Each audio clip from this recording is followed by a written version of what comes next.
çözüldü, sır çözüldü. Aşkın ateşi harlandı, sır çözüldü.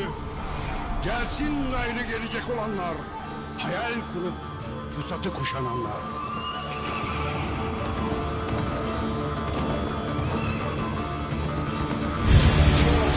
Töreni yayacak olanlar.